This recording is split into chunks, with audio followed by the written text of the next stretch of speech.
Hey guys, we are back with our Uruguay part 2 of our 2010 FIFA World Cup qualification with them. My name is Toboloco. Welcome back to the series and the channel. And as you can see, we are halfway through this qualifying round, and Uruguay are in quite a strong position. Even though Uruguay have leaked a lot of goals in this campaign, we still are top, and that is because obviously our goal scoring prowess up top with Forlan, Cavani and Suarez. It's pretty good. Forlan actually has 11 goals for the campaign, and Luis Suarez has 4, which isn't that bad, but it does seem like Forlan is carrying the team. So just like the last video, we have to play Colombia for our first match, and just before we start, it's on legendary difficulty if you are wondering, because it is the best and most fun way to play this game. Last time out, we drew against Colombia away from home. Can we actually beat them this time and get some more points? I think that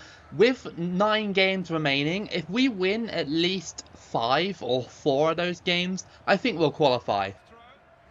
Suarez on the ball here, into the middle. Oh, Forlan, and that's 1-0 already. That was a bit too easy, and Diego Forlan has opened the scoring for Uruguay here against Colombia. Forlan. And we still have possession of the ball. Here comes Pereira out on the wing. He's charging on forward here. Can he get a ball into the box? Somehow that went in. The goalkeeper stopped me from putting it into the box, and instead it went back to Pereira, who then controls it quite nicely and finishes it from a really tight angle. That is 2-0. It's a good ball to Suarez. Suarez is charging on through. He's got a lot of pace and power about him, and he just got tackled. That's going to be a penalty. A penalty to Uruguay. This could be 3-0 in the first 20 minutes. This is wild, this match at the moment. And that is a red card for Zapata. And it goes from bad to worse for Colombia. I went for the shot, but he slid me out. Very risky challenge.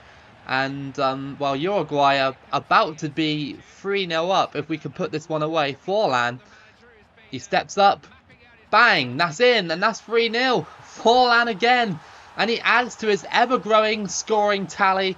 I reckon he can get more than 20 goals in this campaign, easily. Suarez, Forlan, to Suarez, and that's 4-0. The play was just fantastic. Colombia are in massive trouble. Luis Suarez has scored to make it 4 for Uruguay. 4 goals in 32 minutes. Good pass, and then just slotted on home. Crossed in by Colombia. It's headed, and that's gone in. That's 4-1. They found their goal, and Renteria has got one back for Colombia. 5 goals in 36 minutes. I mean, okay, cool. At least Colombia did try and get a goal, and they got it. Forlan. And he gets tripped. That's going to be another red card, isn't it, for Colombia? It just gets worse and worse and worse for the Colombians. They are down to 9 men. Half time in a very, very exciting game of football. It's 4-1 to Uruguay. Incredible at the moment. And Colombia got a goal despite being down to 10 men, and then went down to 9 men immediately afterwards. Great block there from the defender, and that's a through ball. Can we get it? It's Suarez with 5. Brilliant play by Uruguay, and, well, we're just adding to the goal tally. I want a big result for the first game of this video, you know. Crossed in by Colombia, and they scored. It wasn't offside. Garcia scores the goal, or Falcao as he's better known as. That was a great strike, and that's 5-2. With 9 men, they scored that. That's actually quite impressive. Colombia trying to press. Good ball, and it's just hooked away. We're going to clear it, and that is the end of the game. What a match that was. 2 red cards, 7 goals between the 2 teams, and Uruguay come out on top as 5-2 winners in this first match of the second part. Second match is a big one. We come up against Brazil away from home. Last time out we beat them. I think it was only a 1-0 last time. We just had to squeeze by them. But hopefully now, with us beating Colombia 5-2, maybe it will inspire a bigger win against Brazil. We're not going to easily breeze past this Brazilian defence with Uruguay here, even though we've got a lot of form and Forlan's definitely on form. We're just not going to do it against either Brazil or Argentina. We need to be a bit more, I don't know, intelligent with our passing and our shots, and intelligence isn't really what I'm associated with. But here comes Suarez. Oh, good save. Pereira crosses that one in. And that's a header that just goes wide. Unlucky. That would have been an unlikely goal scorer on the goal sheet. I think it was one of the defenders, Suarez, down to Forlan.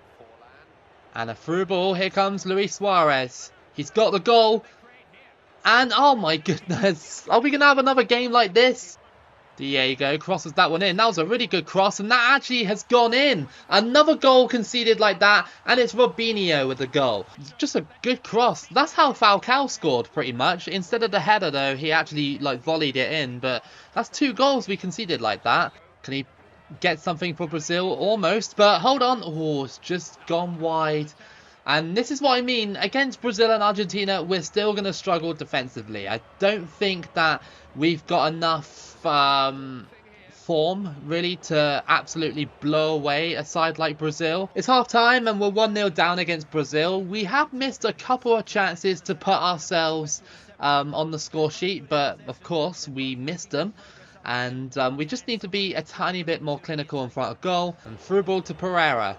There are gaps opening up here for us in this Brazilian defence. Is Suarez in front of goal, and he scores to make it 1-1. That was a little bit too easy. We caught Brazil on the counter from the corner, and that is 1-1 thanks to Luis Suarez. Maicon crosses that one in, and off the bar. Oh, he missed the header, and Adriano with the athletic, skillful finish. What on earth was that? Off the bar, we missed the header, and look at this. The computer did that against me. I just want to see that one more time. I just love that from the computer. Even though I conceded, it's just such a... Look at this. He just doesn't care. I've scored goals like that before with, I believe in my own man run. Oh, it came off my defender, look. Oh, it came off his face and it went straight in. Brazil are pushing. It's blocked, but hold on. Oh, they missed the header that time. Oh, okay. How did he miss that? If he got that on his head, it might have actually dribbled past my keeper and gone in for a third. Through ball. Here comes Forlan. You have to score, dude. You have to. He scores. Yes, I thought I left it too late, but he's made it 2-2. And that might be the end of the game. We might have equalised at the end, 89th minute, and Forlan has made it 2-2 in quite an exciting game, to be fair. That's going to be the end of the game. That is 2-2, and I thought that Uruguay were pretty decent against Brazil. Coming up next is a match against Paraguay to look forward to. We're back at home for this one, so hopefully a big performance is in store for us here today. We're still top by 3 points, and we're in a really nice position now. From us and Paraguay, there's a big gap now. So if we beat Paraguay here now, then the gap will be even bigger. It'll be 10 points, and of course, Argentina, Brazil, and myself will probably book our automatic spots for the World Cup, which is what you love to see. Through ball, Luis Suarez. And he gets tripped, and again, the computer falls into that trap of trying to slide me out. It happens all the time. I don't get it. When you play on Legendary, the computer does that all the time. Just gives up red cards constantly. It's really weird. I don't know whether or not, Suarez was just a little bit too quick there, but alright, well, Paraguay are down to 10 men. With a free kick here, Luis Suarez, it's saved and out for a corner. Through ball to Diego Forlan. He's running. Is there a chance for Forlan here? He rolls it in for 1-0 against Paraguay. And the game has finally come to life after Forlan has just rolled it in there. Nice silky finish over the top to Luis Suarez. Can he get it? Yes, he can. Look at this control by Suarez, and what a save. I had to go for the volley because the ball was kind of bouncing a little bit. Half time, it's 1-0 to Uruguay. Even though Paraguay are down to 10 men, we've struggled to find the back of the net apart from Forlan's attempt that went in. It's only 1-0. It could be more, but Paraguay is still being strong defensively. Ladero. And Luis Suarez. Yes, that's 2-0. And Luis Suarez gets a goal again in this campaign. And him and Forlan have been on fire. And you might be wondering, well, where's Cavani? He's actually injured. He got injured in training. He's out for 3 games, so he'll be back for the next game. Suarez is pushing his way past Godin. Godin can't actually stop him. And Paraguay are looking for something here. It's blocked, but they go for it again. It just goes wide of the post. Cabanas running his way through again. Uruguay's defense just can't stop Paraguay. Their strikers are very good. I mean, Oscar Cardoso and Santa Cruz are very good on this game. Very, very good. So, again, I can't wait to do a qualifying campaign with them. I think I've done a run with Paraguay from the group stages of the World Cup, but never a qualifying one before. Pereira charging his way through. And that's an easy sweat. Yep, that's 3-0. And that's game over. Ladero with the goal that time. And that's going to be game over. We have beaten Paraguay by 3-0. Another convincing victory for Uruguay. And in this one, we didn't actually concede this time. So it meant that the defence actually played their part in this one. Our next match is going to be against Venezuela away from home. So this time round, we've got Forlan, Cavani and Suarez up top now, considering that Cavani is back from injury. So let's see if we can get an explosion of goals in this match. That's a brilliant ball by Cavani, I believe, and what a assist by Suarez to Forlan. And that is what we can do with those strikers. You know, those 3, if we can chain them up and get them on form and everything like that, you know, we'll be unstoppable. Venezuela, they got it. And they just put it wide. I defended the first guy, but then it just went straight back to Venezuela after the tackle. It's just lacking a little bit in terms of the front 3 with Cavani, Suarez and Forlan. Maybe it's an overload of talent, maybe. Sometimes you can get that, can't you? Where a team just completely fails because there's too much talent on the squad. Maybe. I mean, maybe I'm reading into it a little too deep considering it's a computer game. But Venezuela have equalised. How did that initial ball to Maldonado actually stay on the field? The curvature of it was insane. And it caught out my entire defence. And it was a nice finish by Venezuela, who punished me. And that is 1-1. Here goes Maldonado. And it's cut out by Uruguay. We're letting Venezuela have too much possession in our final third. Can't be having that, especially when we're top of the group. It's half time, it's 1-1. I feel like I've overhyped this trio of Cavani, Suarez and Forlan a little bit. Feel that the weak link actually seems to be Cavani. Oh, taken away by Forlan. This is a big chance to make it 2-1. It is! What a defensive error that was by Venezuela. And Forlan has pounced on that mistake. And that is 2-1 to Uruguay. Go on, look at this play, and here comes Cavani. He's right on through. Can he make it 3-1? Yes, he can. What a finish, and what a ball as well. And it was only going to be one outcome. Cavani scores to make it 3-1. Fedor pushing his way past.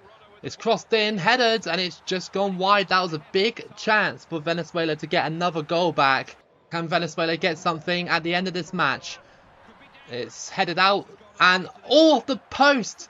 That strike was so powerful, but unfortunately it hit the post for Venezuela. This is going to be a 3-1 victory to Uruguay, and we march on with another win in this campaign. Our next match coming up is Bolivia.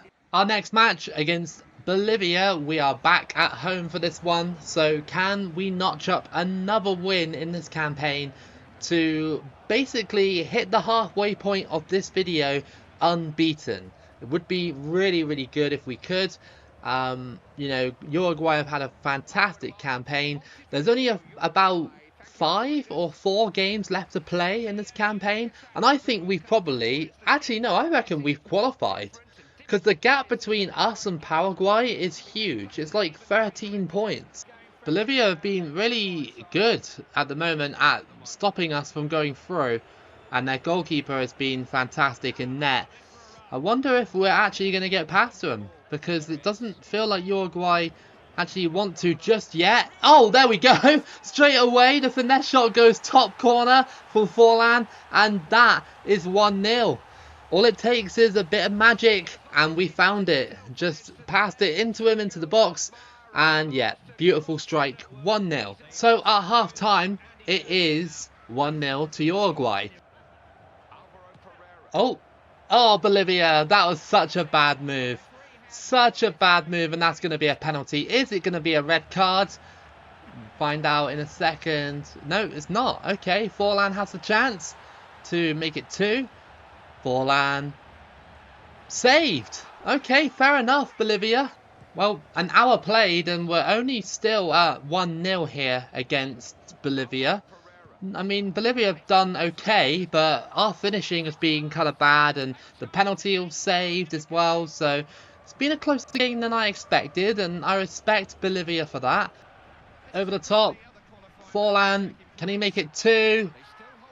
No, he can. The finishing has been very poor in this match, so we still win, which is the main thing, you know, but I would have liked more goals. We just felt a little bit, well, off in that game, but it's fine. It's okay to have off days. I feel like we've qualified with that total because 33 points is a massive gap between us and Peru, who are currently sat in the playoff position.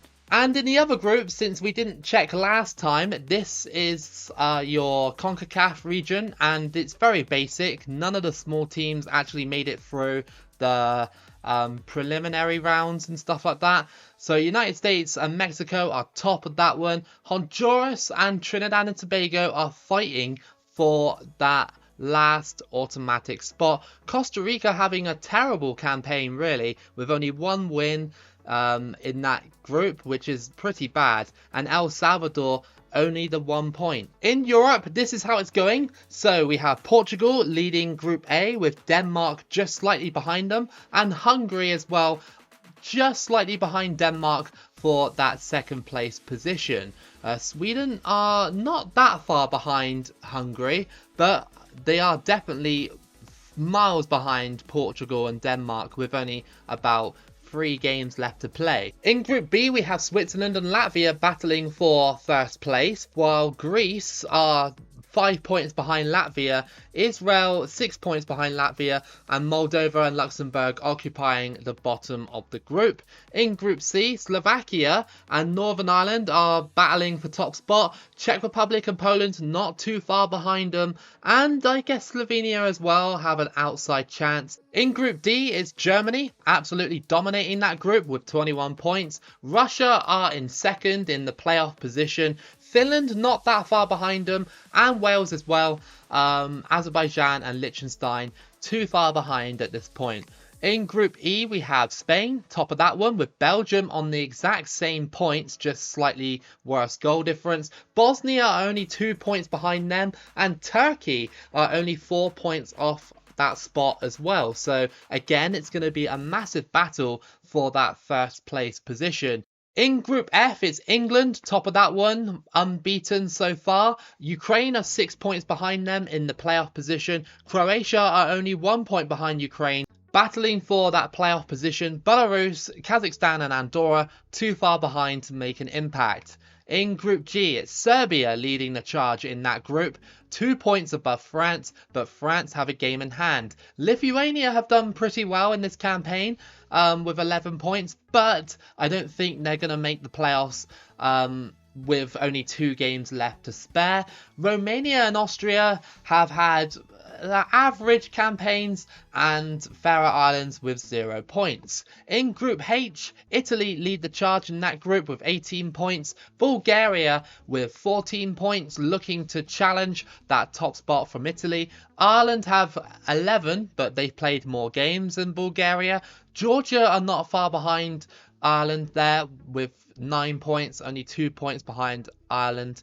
And Cyprus as well, not too far behind Ireland as well with a game in hand. Montenegro, really horrible campaign there with only 1 point. And in the last group we have Holland, top of that one with 19 points.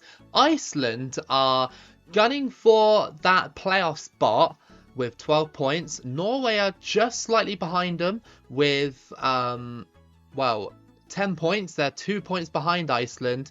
I believe you can only play 8 games in that group. So Iceland have already played their final game. So whoever Norway has to play next could determine whether or not Norway get into the playoffs or not. In Africa, your groups are looking like this. So Cameroon are leading the charge in Group A, 5 points clear of Rwanda. Remember, only one team can go through in each group. So Cameroon, top of that one. Sierra Leone in Group B, looking to qualify for the first time ever. Algeria not having a good campaign so far with 3 draws, but I imagine Algeria will pick it up in the last 3 games.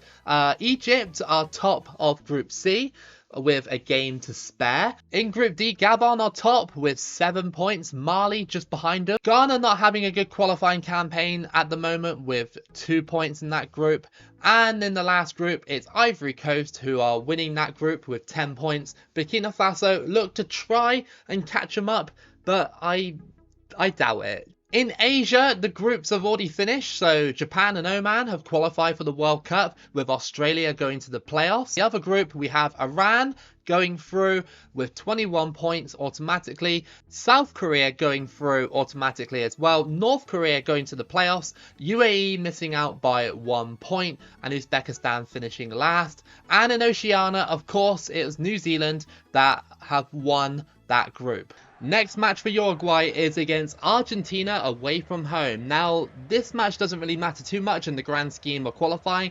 However, I would love to beat Argentina just to get one over them and, finish top of the group. I think it would be very impressive if we can finish top of the group and maybe break that 40-point mark. I think we have 33 points with 4 games left to play. And here comes Gutierrez into the box, twisted round, Messi went for it, and it was saved again, but no, and Messi has scored to make it 1-0 to Argentina. Okay, well, conceding early, not brilliant, but again, it doesn't matter too much. We're already qualified for the World Cup. Tevez just shrugs off my defender into the middle and just caught out there before Messi could run on through and tap it in. Tevez again, it's blocked. Argentina just so good at defending at the moment. I haven't actually been able to go past them properly. Tevez is running through and it's saved. Just about cleared by Uruguay as well. We've been under so much pressure in this match. Even though the match doesn't matter too much, but I'd like to win it either way. Suarez! Oh my goodness, how would you put that over the bar? So it's half time and Argentina are leading by 1-0. Honestly, it could have been more. It could have been like 3, maybe 4-0, possibly with the chances they've had. But yeah, I can't see us winning this game. I could see us equalising, but I can't see us winning. Through ball, Forlan, and this could be a chance to maybe put it at 1-1. It is a good chance and it's taken well by Forlan. That is 1-1. Diego Forlan adds to his collection of goals, and that is equaliser for Uruguay. Go on. Ladero this time, going through on goal. Can he be the one to put us 2-1 up? He has. And that is 2-1. Ladero with the goal, and we've turned the game on its head from a dominant Argentina in the first half to now a dominant Uruguay in the second. Crossed in and Argentina put it wide. They haven't really come close on goal ever since the second half kicked off. So I don't know what happened to their attack or their defending actually, because they conceded 2 goals against us. But yeah, just a battle of 2 halves, and Uruguay got the better of the halves. And that will be game over. 2-1 against Argentina. We turned the game on its head from the first half being dominated by Argentina to turning it on its head and, beating them in the second half. So, well done, Uruguay. Next match coming up for Uruguay is against Peru. Again, we just want to keep winning and extend our lead at the top of the table at this point. I've thrown on a couple of reserves and substitutes in this match. Peru have a corner just before half time. What can they make on this one? It's crossed in, headed and tipped away. And that's going to be another corner for Peru. Uruguay have been kind of lifeless in this match. Peru have been fantastic defensively, not let me through at all, which is, you know, that's great for them because they are competing for that final automatic spot. So, yeah, fair play to them. Into the middle here. And again, it was just a bit lethargic from Forlan. The team is just already at South Africa mentally. They already are. So, yeah, I don't blame them for not trying in this match, but it would have been nice to have a bit more effort. It's a through ball to Pereira. There could be a chance if we want it. Crossed in. Header. Oh, go on. Header. Yes, it's 1-0, and we didn't need the result, but I'll take it. And Cavani has scored in the 89th minute to put a real dagger into Peru's qualifying hopes. And that is another win for Uruguay. Fantastic. 1-0 against Peru. They made it really difficult for us. But like I said, I think the team is already at South Africa mentally. And, you know, I don't blame them for that. It's quite a long campaign, the South America qualifying for the World Cup. It takes ages to do it. Our second to last match is against Chile. So again, if we win this one, we will break the 40-point mark and we'll end up with 42 points with one more game to play. We could potentially get 45 points. Not that it really matters, like I said, but, you know, having a lot of points in a qualifying campaign would be amazing. There's your table so far. And as you can see, from Paraguay down to Bolivia, it's extremely close. Ladero, he goes for the strike off the top of the bar and out for a goal kick. That would have been an absolute worldie if we scored that one. Chile are making it very difficult for us. Of course, they are in the running for qualifying automatically, as are about 4 other teams. So everybody will want to win in the last 2 matches. Even Bolivia are in the mix, which is quite surprising to me, considering that Bolivia are usually one of the worst teams in this qualifying region. Out to Pereira, out on the wing. Can we cut inside here, perhaps? Is there a chance? And Suarez has scored the tap-in, and that is a 1-0 to Uruguay. Suarez adds to his growing collection of goals. Not as many as Forlan, but still very effective in this qualifying campaign. As we went into the box here, just poked it past Bravo and tapped it in. Suarez off the post. Oh, in this series, I think I must have hit the post like, I don't know, 20 times or something. 10 minutes to play. Can Chile get an equaliser? I think that whole qualifying campaign pretty much banks on it because the other teams around them are going to catch them up. And that's not brilliant for them. And here comes Pereira. Could he finish off the game? He's running. He's got all sorts of time and space. Will he lay it off? I reckon he will. And yes, that's a goal. Bravo couldn't keep it out. I think that was the weirdest goal I've ever seen. Forlan has scored to make it 2-0. This goal was pretty wild because look at this. It came to Forlan and it was such a nice strike, but it hits the bar, comes down, it hits Bravo's knee pretty much, and it is about to go in, and he's like, it just goes over the line just about when Bravo saved it. And yeah, wow, that's so unfortunate for Bravo. I do like him as a goalkeeper in real life. I think he's class, but yeah, that was a bit of a howler. But Uruguay, again, have been pretty good in this match. Another win, and that'll take them past the 40-point mark and give them 42 points for this campaign. So quickly looking at our group, and it's kind of shaped up now. Uruguay will finish top regardless of the last result. Brazil qualify in second place. Argentina will qualify in third. Paraguay and Colombia are battling for that last qualifying spot, the automatic one. Final game of this qualifying campaign, and it's against Ecuador away from home. A massive dead rubber game. It doesn't matter at all. Through ball, and here comes Forlan. Can he score for Uruguay? He can. That's another goal for Forlan, and that's 1-0 to Uruguay. Here come Ecuador. It's a good cross, but it doesn't reach anybody. It's back with Ecuador, and again the cross doesn't reach anybody. Chile 3, Paraguay 3. What a game for the final match of the qualifiers. Chile and Paraguay have really entertained. This match has been a bit dead. I just want to get to the World Cup now. I know we're winning and that's fantastic. I just really want to see our groups now. It's been like a few hours, and you know, when you're doing the same thing for a few hours, like, it just gets a little bit tiring. And that is the end of the qualifying campaign. We beat Ecuador by 1-0, and we will finish with 45 points.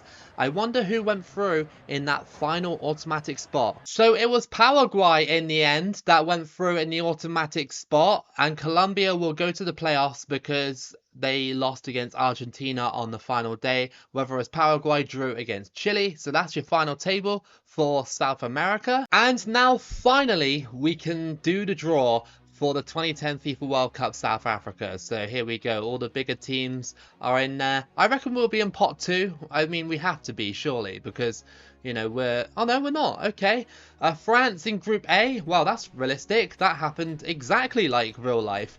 Slovakia in Group B. England in Group C. Okay, that's a group to avoid. Group D, Ukraine. In Group E, we will have Russia. In Group F, Belgium. In Group G, Switzerland, and Czech Republic in Group H. Okay, so where will we be? We are in pot 4 then. So Australia will go into Group A. In Group B, we will have Oman. In Group C, it's Japan. In Group D, it will be Honduras. In Group E, it will be Mexico. In Group F, it will be South Korea. In Group G, it's Iran. And in Group H, it will be the USA. So we need to avoid Group C. Group C is massive group of death territory. I'd also argue that Group E is really difficult as well. So Egypt in Group A. In Group B, it's Mali. In Group C, wait for it, it's going to be me, isn't it? In Group C, Colombia, thank goodness for that. Okay, where are we going to go then? In Group D, it will be Sierra Leone. Welcome to the World Cup, Sierra Leone. How random is that? Cameroon in Group E. In Group F, it will be Uruguay. Okay, I'll take that. That's not horrendous. Ivory Coast in Group G, and in Group H it will be Paraguay. Alright then guys, so it's time to have a look at the tables for the qualifiers and see what happened. Obviously we know who qualified and stuff, but I want to see how it happened. So let's start off with CONCACAF. Mexico and the United States and Honduras went through. Trinidad and Tobago missed out and they had to go to the playoffs, and obviously they failed in the playoffs somehow because they didn't make it here at the World Cup. Costa Rica had a really terrible campaign. 9 losses and only 1 win. That's really uncharacteristic from Costa Rica. Going over to Europe, it ended like this. So Portugal and Denmark finished in the top 2 places. Portugal going through automatically, of course. In Group B, it was Switzerland and Latvia that went through. Well, Latvia went through to the playoffs, beating Greece on goal difference. So well done Latvia. And Israel missing out by a point as well. Group C, it was Slovakia that went through automatically, and the Czech Republic going to the playoffs. Poland missing out by a point. In Group D, it was Germany going through, basically flawless in that campaign, and Russia going to the playoffs. In Group E, it was Belgium topping that group, and Spain coming through in 2nd place. I saw Spain at the World Cup, so they must have gone through via the playoffs. Bosnia missing out by a point. That's heartbreaking. I would have loved to see Bosnia pip Spain to that 2nd place position. In Group F, it was England going through again flawlessly, and Ukraine going to the playoffs. In Group G, it was France in the end that topped that group, and Serbia going to the playoffs. In Group H, we have Italy with 27 points going through automatically, and Bulgaria going to the playoffs. Ireland missing out by 3 points, and even Cyprus coming marginally close in a way to going to the playoffs. They're only 6 points off. That's not that bad for Cyprus, really. And in Group I, it was Holland that went through automatically, and Norway going to the playoffs. Iceland were in that position last time we saw them, but Norway won in the end and pipped them to that position. In Africa, this is how it happened. So South Africa topped that one, but as you know, they are the host, so it was Cameroon that actually went through in the end. In Group B, it was Sierra Leone. In that group, that's really impressive for Sierra Leone. Remember, Sierra Leone are like a 2-star team. Benin and Algeria are actually not that bad. Well, Algeria, you would think they would be the strongest team, but no, they finished dead last in that group, which is very embarrassing. In Group C, it was Egypt coming through, almost perfect in that one. And in Group D, it was Mali in the end that topped that group. It could have gone anyway in that group. You know, Ghana surprisingly finishing third with a 10-10 goal difference. That's not a good campaign. In Group E as well for Africa, it was obviously Ivory Coast. In Asia, I think we've been through this, but just to have a look, Japan and Oman obviously went through, Australia going to the playoffs, and Iran and South Korea and North Korea going to the playoffs. And Oceania as well, New Zealand obviously made it, so we've done that.